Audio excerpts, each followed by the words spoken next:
Can you have two goats or you gotta have one?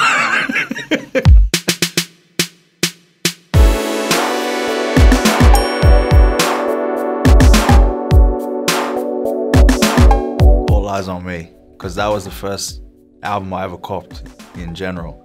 The Chronic is like right there.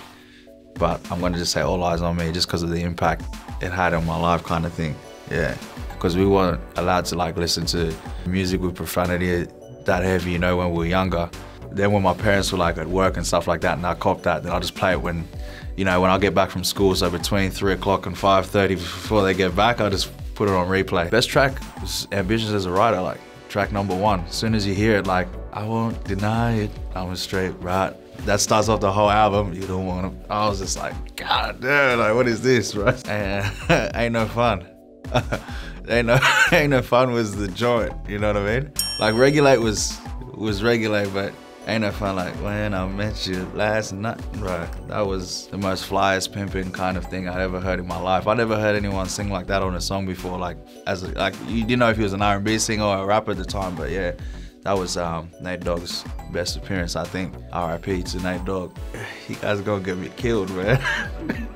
This is a deep debate, man. This is a deep argument. It's Nigerian Jollof, man. Come on, let's not play around. You know, Nigerian Jollof all the way. There's comments going on right now. The comments are gonna sting, but I gotta stick with Nigerian Jollof.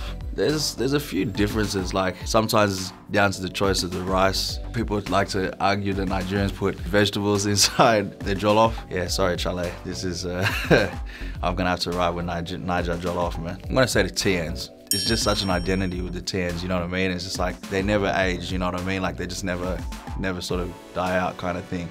The 95s are kind of similar as well, but I think I really dig the TNs, you know what I mean? So there used to be like these counterfeit TNs and there was the real TNs. And my joints had the like American dollar bill, like all printed through the stitching. And I wore the shit out of them till like they literally fell apart. It's just like one of those things, you know, you saw everyone, you know, from the area kind of had TNs or, you know, did their own thing with it. But now like you just see all types of people wearing TNs now too, like where you see Drake wearing TNs and stuff, you know. There's just something special about that particular pick. Man, that's a tough one. Everywhere has their own little thing, you know what I mean? Fairfield has like some really dope joints, like they got a mix of Asian cuisine and then they got a lot of Latinos in Fairfield as well, and then like Assyrians. There was like some real like dope Assyrian spots. But for variety, I think I'm gonna go for Bankstown. Bankstown's got an interesting mix of Middle Eastern, Asian, and also a lot of African like restaurants as well. I'm going Bankstown. Friday. Friday's the one, man. Craig, Smokey, the whole go. You know, the whole series, man. I like Menace to Society and Boys in the Hood, like they had like important elements. But the thing is that Friday tied in all those elements and then it had comedy and humor all wrapped in one, you know what I mean? I watched that so many times.